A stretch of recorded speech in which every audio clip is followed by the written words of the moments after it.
Hello students. बच्चों, आज का टॉपिक है हमारा सिंपल हार्मोनिक मोशन।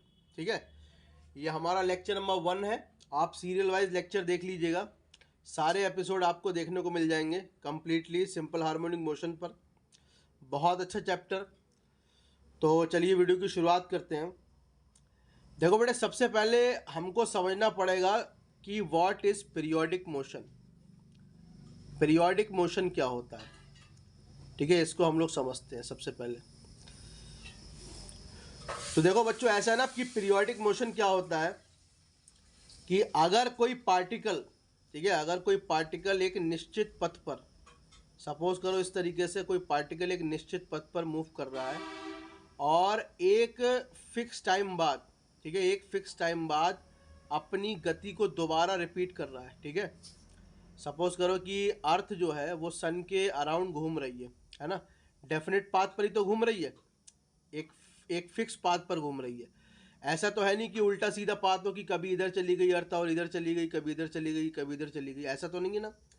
एक डेफिनेट पाथ पर अगर कोई भी पार्टिकल मूव कर रहा है किसी बिंदु के चारों तरफ और वो निश्चित समय बाद अपनी गति को, अपने मोशन को दोबारा से दोहराए, ठीक है, एक चक्कर लगाने में जो समय लगता है वो टाइम पीरियड है। तो मेरा मतलब यहाँ पर निश्चित समय बाद से ये है कि उसका टाइम पीरियड फिक्स होना चाहिए। ठीक है, जैसे आप लोगों ने 10th क्लास में अल्टरनेटिंग करंट का एक वेवफॉर्म इस तरीके से देखा होगा। ठीक है, तो ये जो है वास्तविकता में एक पीरियोडिक मोशन है, क्योंकि हर एक निश्चित समय बाद ये वेव जो है अपने आप को क्या कर रही है, रिपीट कर रही है। तो अगर कहीं पर आपको ऐसा दिख जाए तो समझ लेना कि वो जो है पीरियोडिक मोशन है। क्या है वो? Periodic motion. तो पीरियोडिक मोशन क्या हुआ कि इफ अ पार्टिकल, ठीक है, moves along definite path and it repeats the motion after a regular time interval, then the motion is set to be periodic motion. ठीक है ना, उसको हम क्या बोलेंगे? पीरियोडिक मोशन बोलेंगे। अब पीरियोडिक मोशन सिंपल हार्मोनिक के साथ कैसे रिलेटेड है इसको मैं आज समझाऊंगा। तो देखो, सिंपल हार्मोनिक मोशन के लिए कुछ कैरेक्टरिस्टिक्स होती हैं पार्टिकल की। अगर वो फुलफिल कर रहा है तो डेफिनेटली जो है वो सिंपल हार्मोनिक मोशन है, अदरवाइज सिंपल हार्मोनिक मोशन नहीं है ना भाई। जैसे आप लोग क्लास 12th के बाद जब कॉम्पिटिटिव एग्जाम्स देते हैं ना, आईआईटी के देते हैं या नीट के देते हैं, तो आपके लिए कुछ स्पेशल सर्कमस्टेंसेस होते हैं जो कि आपको फुलफिल करने पड़ते हैं, है ना। जैसे क्लास 12th में अगर फॉर एग्जांपल आईआईटी की बात करें तो क्लास 12th में आपके पास मैथ्स होना चाहिए, आपके मार्क्स जो है एक एक अच्छी खासी रेंज में होने चाहिए, तभी आप जो है उस एग्ज़ाम में अपीयर हो सकते हैं। तो इसी तरीके से कोई भी पार्टिकल अगर सिंपल हार्मोनिक मोशन एग्जीक्यूट कर रहा है या परफॉर्म कर रहा है तो उसके लिए भी बेसिक नेसेसरी कंडीशन होनी चाहिए। तो सबसे पहली नेसेसरी कंडीशन क्या है उसको मैं बता दूं कि पहली बात तो जो पाथ है, देखो नाम में ही छुपा है सिंपल, कॉम्प्लेक्सिटी नहीं होनी चाहिए। तो पहली बात है कि पाथ जो है वो उसका डेफिनेट होना चाहिए, डेफिनेट पाथ होना चाहिए जिसको इजीली समझाया जा सके। ठीक है, ये एक डेफिनेट पाथ होना चाहिए। दूसरी बात है उसका मोशन जो है वो टू एंड फ्रो होना चाहिए। कैसा होना चाहिए? To and fro about a fix point, about a fix point, किसी निश्चित बिंदु के, है ना। बिल्कुल जैसे मान लो ये मीन पोजीशन हो गई, कोई पार्टिकल पहले इधर जाता है, ठीक है, फिर मीन पोजीशन पर आता है, फिर इधर जाता है, फिर इस तरीके से लगातार जो है वो गति करता है, कभी इधर जा रहा है कभी इधर जा रहा है, डेफिनेट पाथ पर जा रहा है वो, है ना। तो टू एंड फ्रो मोशन होना चाहिए अबाउट अ फिक्स पॉइंट, है ना। निश्चित बिंदु के इधर उधर जो है वो गति होनी चाहिए।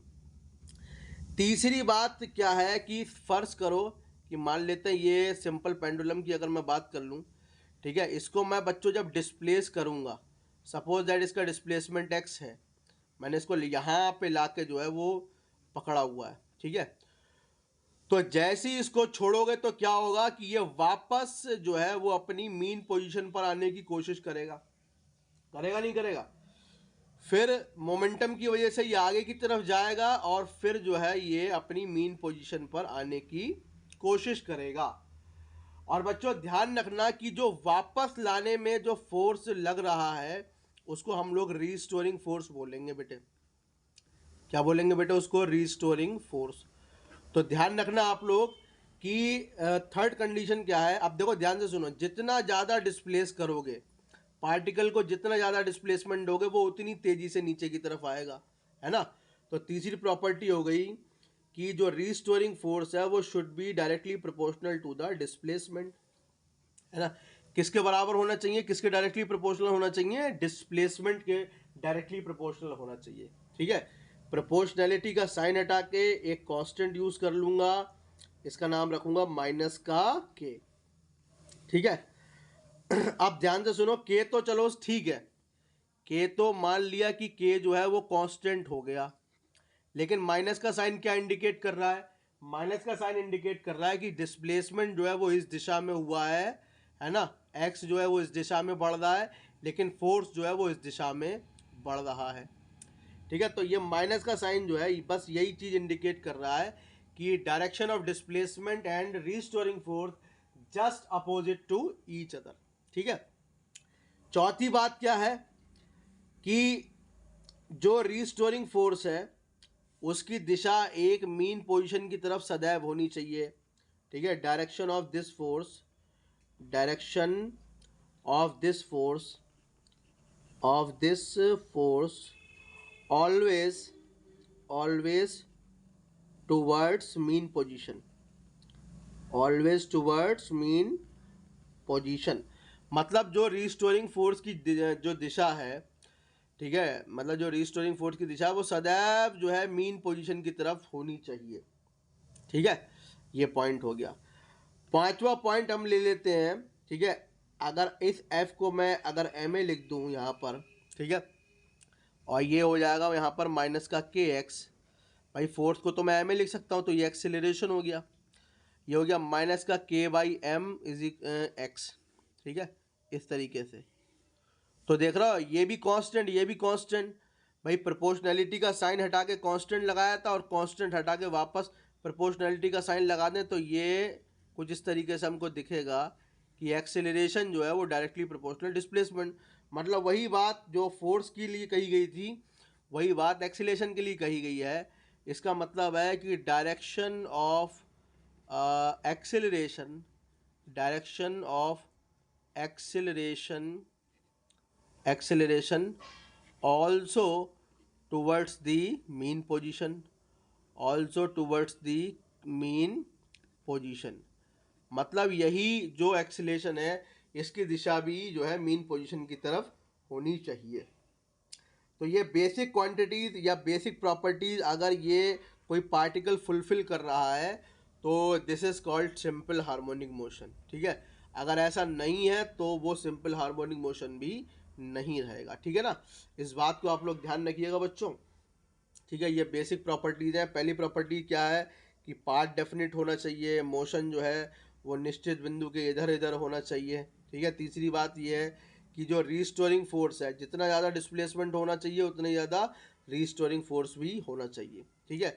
डायरेक्शन फोर्स की, एक्सेलेरेशन की, रीस्टोरिंग फोर्स की, एक्सेलेरेशन की सदैव किसकी तरफ होनी चाहिए?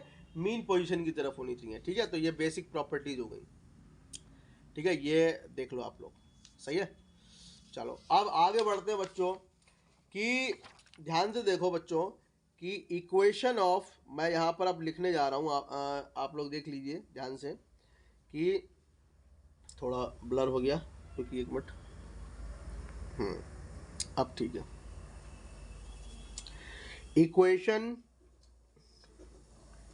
Equation of simple harmonic motion, equation of simple harmonic motion. एक सिंपल हार्मोनिक मोशन की इक्वेशन क्या होगी इसको हम लोग देखते हैं बच्चों, ठीक है। चलो अब सही हो गया। तो ध्यान से देखो, सिंपल हार्मोनिक मोशन की इक्वेशन क्या होगी। मान लेते हैं कि कोई पार्टिकल है, सपोज दैट कि इस तरीके से दिखा रहा हूं मैं इस बार सिंपल हार्मोनिक मोशन को। ये एक्स एक्सिस है, ये वाई एक्सिस है, ठीक है। तो यहाँ पर को सपोज करो कोई पार्टिकल एक्स से इस तरीके से मूव कर रहा है, इस तरीके से मोशन जो है वो एग्जीक्यूट हो रहा है, ठीक है। पार्टिकल धीरे धीरे एंगल बढ़ाता जा रहा है अपना, कभी इस तरीके से है ना, कभी इस तरीके से, कभी ऐसे बढ़ रहा है, धीरे धीरे समय के साथ वो आगे बढ़ रहा है और आगे बढ़ते बढ़ते जो है अपने नए एंगुलर डिस्प्लेसमेंट और नए डिस्प्लेसमेंट जो है वो ट्रैवल कर रहा है। ठीक है, तो मैं इसको यहाँ पे फिर से बना देता हूँ कि इस तरीके से ये पार्टिकल जो है इस तरीके से मूव कर रहा है ऐसे करके। ठीक है ना, अब ध्यान से देखो बच्चों, पार्टिकल मूव कर रहा है यहाँ पर, ये एक्स एक्सिस है, ये वाई एक्सिस है। तो मैं आप लोगों को बता दूं कि पार्टिकल, मान लो कि उसकी स्थिति किसी समय पर ये है, यहाँ पर स्थित है पार्टिकल, ये थीटा एंगल पर स्थित है। तो देख रहा हो यार कि इस समय जो डिस्प्लेसमेंट है वो सिर्फ इतना है वाई एक्सिस पर, सिर्फ इतना, देख रहा। अब यही पार्टिकल जब आगे की तरफ जाएगा तो उसका डिस्प्लेसमेंट थोड़ा सा बढ़ जाएगा, है ना, और वही पार्टिकल जब यहाँ पर आ जाएगा तो उसका डिस्प्लेसमेंट कैसा हो जाएगा, बिल्कुल पूरा हो जाएगा, है ना। एक बार फिर से मैं बना देता हूँ यहाँ पर।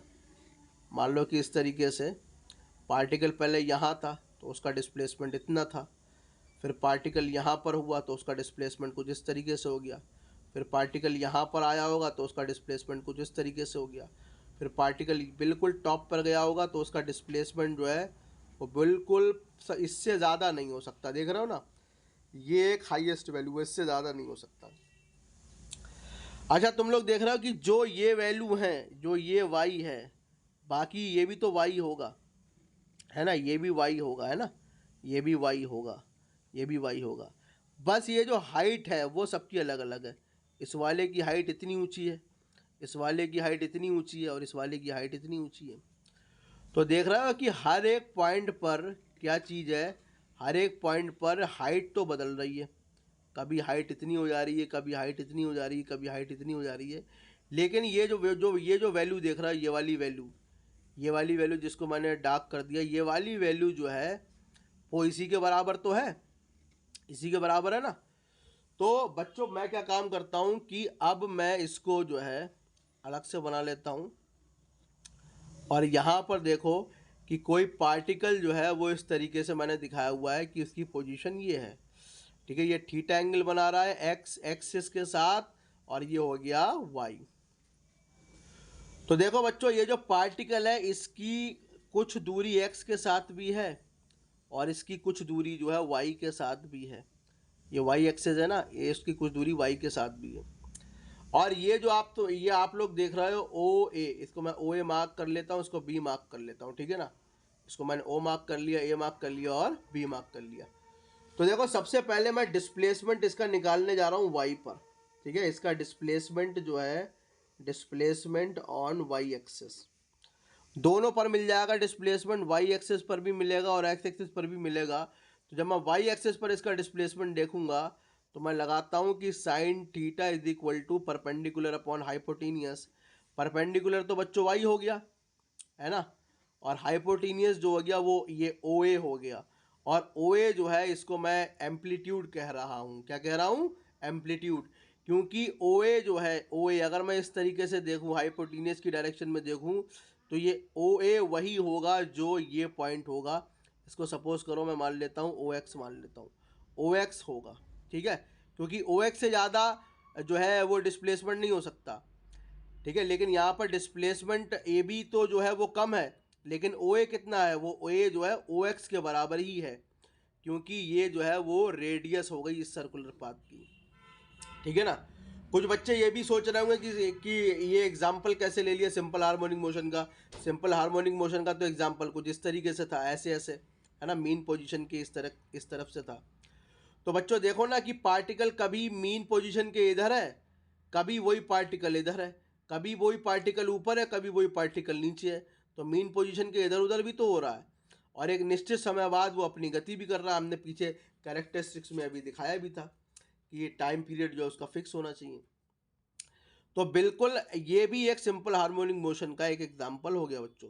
तो sine theta is equal to perpendicular upon hypotenuse हो गया, परपेंडिकुलर तो वाई हो गया और हाइपोटेनियस जो है ओ ए कह लो चाहे ओ एक्स कह लो, एक ही बात है। और ये एम्पलीट्यूड बोला जाएगा, क्या बोला जाएगा? एम्पलीट्यूड बोला जाएगा। तो y इज इक्वल टू हमको मिल जाएगा ए साइन थीटा।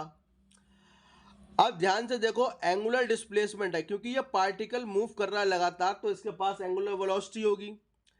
भाई जिस तरीके से linear velocity displacement upon time होती है, उसी तरीके से angular velocity angular displacement upon time होगी। तो यहाँ से आप लोग थीटा की वैल्यू निकाल लीजिए, ओमेगा टी। इसको उठा के यहाँ रख दीजिए, तो y इज इक्वल टू आपका क्या मिल जाएगा, a साइन ओमेगा टी। तो ये इक्वेशन हो गई पार्टिकल की y एक्सिस पर। ठीक है, देखो कोई भी पार्टिकल जब मूव कर रहा है ना, तो वो x के साथ भी कुछ ना कुछ पोजीशंस बना रहा है और y के साथ भी कुछ ना कुछ पोजीशंस बना रहा है। तो हमने सबसे पहले y की साथ जो उसकी डिस्प्लेसमेंट इक्वेशन है वो लिख ली। अब बच्चों एक बार बताओ, ये y कब बदलेगा भाई, आखिर कब बदलेगा y? ये y तब बदलेगा कि जब साइन का एंगल बदल जाएगा, तभी तो बदलेगा भाई। भाई एम्पलीट्यूड तो बदल नहीं सकता, तो ये जब साइन एंगल बदल सकता है यहाँ पे, तो जब एंगल बदलेगा तो यहाँ पर डिस्प्लेसमेंट भी बदल जाएगा, है ना। फर्ज करो कि मैं a को 5 ले लूँ, कितना ले लूँ, 5। अब मान लो मैं एंगल 30 ले रहा हूँ, तो साइन 30 की वैल्यू आप लोग जानते हैं कितनी होगी, 1/2, है ना। तो 1/2 जब 5 की मल्टीप्लाई 1/2 से करोगे तो 2.5 मिल जाएगा आपको, है ना। और वही एंगल मैं अगर 90 ले लूँ, तो ए को तो बदल नहीं सकते, ये तो वही है। और वही एंगल मैं 90 ले लूँ, मतलब यहाँ टॉप पे ले लूँ, इस तरीके से पार्टिकल सपोज करो कि ये ऐसे घूमने की बजाय ये ऐसे आ चुका है, ए जो है वो अब एक्स पर आ चुका है, तो वही एंगल 90 हो जाएगा। तो साइन 90 की वैल्यू कितनी होगी, 1 होगी। तो ये वही डिस्प्लेसमेंट जो है वो कितना हो जाएगा, 5 हो जाएगा। तो देख रहा हो, एंगल बदलने पर हर बार एक नया डिस्प्लेसमेंट आपको नज़र आ रहा है। तो बिल्कुल इसी तरीके से है डिस्प्लेसमेंट इक्वेशन। आखिर हमने निकाली क्यों है भाई, why we are using displacement equations? The displacement equation just giving an information, हमें सिर्फ इन्फॉर्म कर रही हैं कि हर एंगल पर डिस्प्लेसमेंट आखिर होगा कितना। तो इस बात को जो है आप लोग ध्यान रखिएगा कि डिस्प्लेसमेंट इक्वेशन आखिर इस्तेमाल क्यों की जाती है। इसी तरीके से डिस्प्लेसमेंट अब हम एक्स एक्सिस पर भी निकाल सकते हैं, ठीक है ना। Displacement on x axis, x axis पर भी हम डिस्प्लेसमेंट निकाल सकते हैं।